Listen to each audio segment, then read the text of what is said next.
Hello friends, ഇന്നത്തെ video എന്ന് പറയുന്നത് നമ്മളൊരു റവ ഉപ്പുമാവാണ്. റവ ഉപ്പുമാവ് എന്ന് പറയുന്നത് ഒരു തമിഴ് സ്റ്റൈലിലാണ് നമ്മൾ ഉണ്ടാക്കുന്നത്. ഉപ്പുമാവ് കഴിക്കാൻ മടിയുള്ളവർക്കൊക്കെ അത് ഇഷ്ടപ്പെടും കേട്ടോ.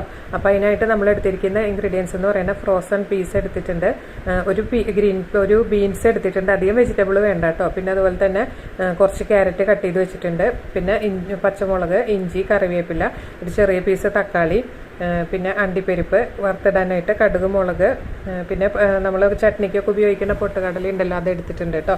അപ്പോൾ വെളിച്ചെണ്ണയിലാണ് നമ്മളിത് ഉണ്ടാക്കുന്നത്.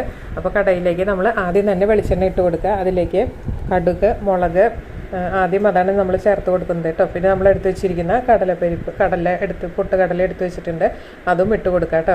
അതൊക്കെ നന്നായിട്ട് പൊട്ടി വരുമ്പോഴാണ് നമ്മളിതിലേക്ക് വഴറ്റാനുള്ള ഇൻഗ്രീഡിയൻസ് ചേർക്കുന്നത്. അപ്പോൾ റവ നമ്മളൊന്ന് റോസ്റ്റഡ് റവയാണെങ്കിലും ചെറുതായിട്ടൊന്ന് ചൂടാക്കി എടുക്കണം കേട്ടോ. അതാണ് അതിന് ടേസ്റ്റ് കൂട്ടുന്നത്. ഇത് ചെറിയൊരു തമിഴ് സ്റ്റൈലാണ്. പിന്നെ ഇതിലേക്ക് നമ്മൾ സവോള, ഇഞ്ചി, പച്ചമുളകൊക്കെ കടുകും മുളകും പൊട്ടി വന്നപ്പോൾ ഇട്ട് കൊടുത്തിട്ട് അതും കൂടി ഇട്ടൊന്ന് നന്നായിട്ട് വഴറ്റിയെടുക്കാം. അതിനുശേഷം നമുക്കിതിലേക്ക് അണ്ടിപ്പരിപ്പ് ചേർത്ത് കൊടുക്കാം. പിന്നെ നമ്മൾ എടുത്ത് വെച്ചിരിക്കുന്ന പീസ്, ബീൻസ്, ക്യാരറ്റ് ഇതിട്ടിട്ട് നന്നായിട്ടൊന്ന് വഴറ്റിയെടുക്കാം. അധികം വെന്ത് ബ്രൗൺ കളറായി പോകണ്ട കേട്ടോ.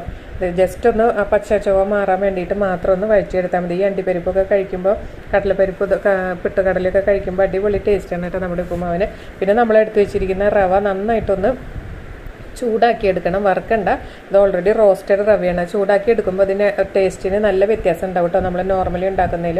പിന്നെ ഇതിലേക്ക് നമ്മൾ ചൂടുവെള്ളമാണ് ഒഴിക്കുന്നത്. നല്ല തിളച്ച വെള്ളം ഒഴിച്ചിട്ട് ഉപ്പിട്ട് കൊടുക്കാം കേട്ടോ. അതിലേക്ക് കുറച്ച് മഞ്ഞൾപ്പൊടി ഇട്ട് കൊടുക്കാം. വെള്ള കളറിലല്ല, ചെറിയൊരു മഞ്ഞ കളറിലാണ് ഇരിക്കുക. പിന്നെ കുറച്ച് നെയ്യും കൂടെ നമ്മളിതിലേക്ക് ചേർത്ത് കൊടുക്കും. തിളച്ച വെള്ളം തന്നെ നമ്മൾ ഉപയോഗിക്കണം, പച്ചവെള്ളം ഒഴിച്ച് കൊടുക്കരുത് കേട്ടോ. നന്നായിട്ടൊന്ന് ഇളക്കി മിക്സ് ചെയ്യുക. പിന്നെ നമ്മൾ എടുത്ത് വെച്ചിരിക്കുന്ന തക്കാളി ഇതിൻ്റെ മുകളിൽ ഇട്ട് കൊടുക്കുക. പിന്നെ ഇതിലേക്ക് നെയ്യും കൂടെ ചേർക്കുക.